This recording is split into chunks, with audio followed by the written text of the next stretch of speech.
దేవుడికి నువ్వు ఆయన్ని పూర్తిగా వెంబడిస్తున్నావు అనుకో, చాలా సంతోషం. ఆయన్ని పూర్తిగా వదిలేసావు అనుకో, నీ మీద జాలి. ఆయన్ని పక్కన పెట్టి వేరు వేరు పాటిస్తున్నావు తూ అని ఉమ్మొస్తా అంటాడు దేవుడు. మీలో చాలామంది మీద దేవుడు ఉమ్మేయడానికి రెడీ అయ్యాడు. ఎందుకో తెలుసా? మీరు దేవుణ్ణి వదలరు, దెయ్యాన్ని వదలరు.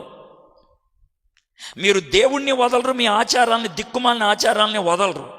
మీకు 3 ఆచారాల గురించి చెప్తాను. మీలో 100% దీన్ని పాటించేవాళ్ళే. 3 ఆచారాలు చెప్తాను. సంఘాల్లో కూడా పాటిస్తున్నారు, దరిద్రపు ఎదవలో. చెప్తాను ఖచ్చితంగా. ఏంటవి అని అంటారేమో. మొదటి ఆచారం మీ అందరూ పాటించేటువంటిది ఏంటి అని అంటే, పెళ్ళిళ్ళు టైం వచ్చేటప్పటికి వచ్చేస్తుంది అది. ఏంటి ఆ పెళ్ళిళ్ళ టైము? వాళ్ళు మనోళ్ళేనా అంటే ఏమన్నా గేదెకిచ్చి పెళ్లి చేస్తున్నావా, కుక్కకిచ్చి పెళ్లి చేస్తున్నావా, లేకపోతే గాడిదకిచ్చి పెళ్లి చేస్తున్నావా? మనిషిగా ఇచ్చి చేసేది. మనుషులందరూ వచ్చింది ఆదాం దగ్గర నుంచేగా. మనుషులందరూ కూడా యేసు ప్రభు స్వభావం కలిగిన వాళ్లేగా. మనుషులందరూ కూడా దేవుడు తన స్వరూపంలో చేశాడుగా. ఈ దిక్కుమాలిన కులం ఎవడిచ్చాడు నీకు? రేయ్, ఎవడిచ్చాడు? అది బైబిల్లో ఉందా? లేదే. ఎందుకు తెచ్చిపెట్టుకున్నావు? ఒక విషయం గుర్తుపెట్టుకో, కులాన్ని తెచ్చిపెట్టుకుంటే ఏ దేవుణ్ణి తెచ్చిపెట్టుకున్నావు తెలుసా? మనుధర్మం అనే దాన్ని తెచ్చుకున్నావు. నేను దాన్ని కించపరిచి మాట్లాడతా, దానికి వ్యతిరేకంగా మాట్లాడతా. అది వాళ్ళ నమ్మకం. నువ్వు క్రైస్తవుడు అయితే దాని దగ్గరికి ఎందుకు వెళ్తున్నావు అని అడుగుతున్నా. అది నా ప్రశ్న. వాళ్ళు ఎందుకు పాటిస్తున్నారంటే వాళ్ళు పాటించుకున్నారు, నీకెందుకు? నువ్వు బైబిల్ చదివే వ్యక్తివి, నువ్వు దేవుడు అందరినీ ఒకే విధంగా సృష్టించాడని నమ్మేటువంటి దేవుడివి, అందరికీ ప్రభు అని నమ్మేవాడివి. అలాంటి వ్యక్తి అయినప్పుడు ఆ కులాల జోలికి ఎందుకు వెళ్ళాలి? మీలో చాలామంది కులం మీద ఆలోచించే వాళ్ళు ఉంటారు. కులాన్ని బట్టి స్నేహం, కులాన్ని బట్టి పెళ్ళి, కులాన్ని బట్టి ఆ ఇంట్లో ఉండాలో లేదో నిర్ణయం, కులాన్ని బట్టి బతకడం.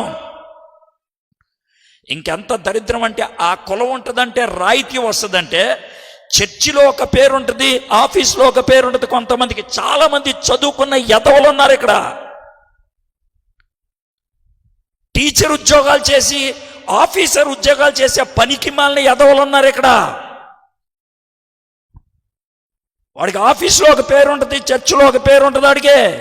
దానికి కూడా అంతే. సార్ మర్యాదలాగా మాడుతున్నావు అంటాడు. మర్యాద ఏంట్రా? చెప్పు తీసుకొని కొడతాను నిన్ను. చెప్పు తీసుకొని. తెలీదంటారా నీకు? తెలీదా నీకు? నీకు రాయితీ కావాలి, దేవుడు కావాలి. మళ్ళీ ఈ పాస్టర్ల దగ్గరకు వచ్చి నన్ను కమిటీలో పెట్టుకుంటాడు ఎంతవా అడుగుతారు. ఎందుకలా అడుగుతారు? పెళ్లి టైంకి వచ్చేప్పటికి పెళ్లి చర్చిలో చేరు. ఎవడైనా ఫోటో తీసి పెడతాడేమో అని భయం. కళ్యాణ మండపంలో చేస్తారు. అర్థమవుతున్నాయి? ఈ డ్రామాలన్నీ తెలియక చేసే ఎదవ పని కాదు ఇది, తెలిసి చేసే ఎదవ పని. ఎంత తిడితే కొంచెమైనా గుచ్చుకుంటుందేమో అని చెప్తున్నాను మీకు. ఇది ఇప్పుడు కూడా గుచ్చుకోకపోతే దున్నపోతువి నువ్వు, పంది కుక్కవి. అన్నం తింటలా పెంట తినేవాళ్ళు. నేను కులాన్ని తిట్టట్లా, అస్సలు తిట్టట్లా. అది వాళ్ళకు ఉంది, అది వాళ్ళ అలవాటు. నీకెందుకు వచ్చింది? నీ దగ్గరికి ఎందుకు తెచ్చుకున్నావు? ఇది అర్థమైంది కదా? ఇక 2వ అలవాటు చెప్తాను. ఏంటి తెలుసా? మీ అమ్మాయికో మీ అబ్బాయికో పెళ్లి సంబంధం సెట్ అయిపోయింది. మీరు చుట్టాలతో, ఇరుగు పొరుగులతో మాడుకుంటూ ఉంటారు, బాగా క్లోజ్ కదా. ఏమండి, మా అమ్మాయికి పెళ్లి కుదిరిందండి, మా అబ్బాయికి పెళ్లి కుదిరిందండి. అవునా? పెళ్ళెప్పుడు? అదేనండి, మా పాస్టర్ గారిని అడిగి రేపు సోమవారం కానీ మంగళవారం కానీ డిసైడ్ చేసుకొని. సోమవారం వెళ్తారా పెళ్లి డేట్ డిసైడ్ చేసుకోవడానికి? అది మంచి రోజు కాదండి, మంచి రోజు కాదు. బుధవారం వెళ్ళండి, రాహుకాలం వెళ్ళిపోద్ది, అప్పుడు వెళ్ళి డేట్ ఫిక్స్ చేసుకోండి. ఎవడు చెప్పాడురా నీకు? ఎవడు చెప్పాడురా నీకు? ఈ 7 రోజులు దేవుడే సృష్టించాడు మనకి. మన అధీనంలో చుక్కలు ఉంటాయి కానీ చుక్కల అధీనంలో మనం ఉండమే. దేవుడు భూమికి రాజుగా చేశాడు మనల్ని. అవి మన మీద ఏలో, మనం వాళ్ళని ఏళ్తాం. నీకు అంత సామర్థ్యాన్ని ఇస్తే ప్రతి పనికిమాల దాని కాళ్ళు పట్టుకుంటున్నావు నువ్వు. ఎవడు చెప్పాడు రా నీకు మంచి రోజు చెడ్డ రోజు అనేది ఉంటుందని? ఎవడు చెప్పాడు? పంచాంగం దగ్గరికి వెళ్ళమని ఎవడు చెప్పాడు? పంచాంగాన్ని తిట్టట్లేదు నేను, అది వాళ్ళు ఫాలో అవుతారు. నీకెందుకంట నీకెందుకు? నువ్వెందుకు వెళ్తున్నావు అక్కడికి? లేదా పంచాంగం చూస్తావంటే వెళ్ళి గుళ్ళో పెళ్లి చేసుకో. చర్చికి ఎందుకు వచ్చావు? ఈ పాస్టర్ల దగ్గరికి ఎందుకు వచ్చావు? కొంతమంది పాస్టర్లు ఉంటారు దిక్కుమాల నేతవాళ్ళు, పనికిమాల నేతవాళ్ళు, పెంటలో ముచ్చిన చొప్పుతో కొట్టాలని. ఎందుకో తెలుసా? ఆ అయ్యగారు పంచాంగం ప్రకారం ఈరోజు బాగుంది. అవునమ్మా, చాలా మంచిదమ్మా, మన దేవుడు కూడా అలాగా తారీఖులను కొన్నిటిని ప్రేమిస్తాడమ్మా అని చెప్పే ఎదవలు ఉంటారు లేదు సార్, పెద్దవాళ్ళు చెప్పండి. ఎదవలు నోట్లో పెంట కొట్టేసేలా. మళ్ళీ ఆడు పాస్టర్ ఇది చెప్తున్నా కూడా నీకు సిగ్గనిపించకపోతే, ఇది చెప్తున్నా కూడా నీ మనసులో మార్పు రాకపోతే, ఇది చెప్తున్నా కూడా ఇలాంటి దిక్కుమాలని పని చేయకూడదు అనిపించకపోతే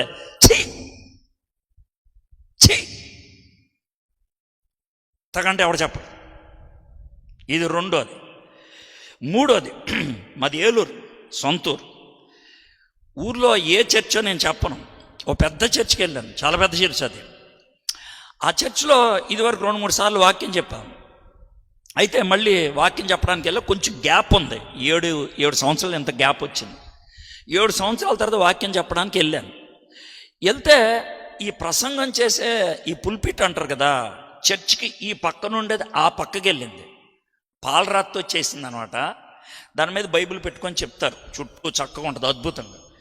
నేను మామూలుగా చర్చిలోకి ఎంటర్ అవ్వగానే ఇలా చూస్తే అక్కడ పులిపిటి కనబడతా. ఏమైందిరా బాబు అంటే ఇటే పొంది. నేను వాక్యం చెప్పేసి వచ్చాను, నాకెందుకు చెప్పేసి వచ్చా. వచ్చిన తర్వాత మా అన్నే ఆ చర్చి కమిటీ మెంబర్. అర్థమైందా? ఇదేంటి పుల్పిట్ ఇటు ఉండేది అటే పెళ్ళిందంటే సిద్ధాంతి చెప్పాడు రా. ఎవడాడు సిద్ధాంతి చర్చిలో పుల్పిట్ ఎటు ఉండాలి చెప్పాడంట. వాస్తు ప్రకారం ఈశాన్యం నుంచి వాక్యం వెళ్తే వారికి వెళ్తుందంట. నేను అబద్ధం ఆడలా. మీరు పర్సనల్గా వచ్చి అడిగితే చర్చి పేరు కూడా చెప్తాను. నేను పబ్లిక్గా చెప్తే బాగోదని చెప్పట్లేదు, అంతే. అర్థమైందా? సిద్ధాంతిని అడిగి మార్చేశారంటండి. వీళ్ళు ఏమంటారండి, మీరు చాలామంది ఇళ్ళు కట్టుకునేటప్పుడు వాస్తు ఫాలో అవుతారా? సార్ చెప్పాడు సార్, ఆడు తాపి మేస్త్రి బాత్రూమ్ ఇటే ఉండాలన్నాడు సార్. అటు చెప్పాడు సార్ వాస్తు ప్రకారం. ఈ పాస్టర్లు కొంతమంది ఉంటారు దిక్కుమాల పాస్టర్లు, మనకు కూడా ఉంది సార్ వాస్తు అంటాడు. ఆడు ఎవడు చెప్పాడో ఎక్కడుందో వాస్తు నాకు తెలియదు. వాస్తు అంటే ఏంటో తెలుసా మీకు? అసలు చిన్నగా సులభంగా నేనేం కించిపరిచి మాటలో ఉన్న విషయం చెప్పను. మనకు 4 దిక్కులు ఉంటాయి, తూర్పు, పడమర, ఉత్తర, దక్షిణం. ఈ 4 దిక్కులతో పాటు ఇంకో 4 దిక్కులు ఉంటాయి మధ్యలో, ఈశాన్యం, నైరుతి, ఆగ్నేయం, ఇలా మొత్తం 8 దిక్కులు. అయితే వాస్తు చెప్పేది ఏంటంటే ఒక్కో దిక్కుకి ఒక దేవుడు ఉంటాడంట. ఒక్కో దిక్కుకి ఒక్కో దేవుడు. ఈ 8 దేవుళ్ళని 8 దిక్కుల్లో ఉన్న వాళ్ళని అష్ట దిక్పాలకులు అంటారు. అష్ట అంటే 8 దిక్కుల్ని పరిపాలించేవాడు. ఈ అష్ట దిక్పాలకులు చేసే పని ఏంటంటే ఎవరి దిక్కు వాళ్ళు ప్రొటెక్ట్ చేస్తూ ఉంటారు, కాపాడుతూ ఉంటారు.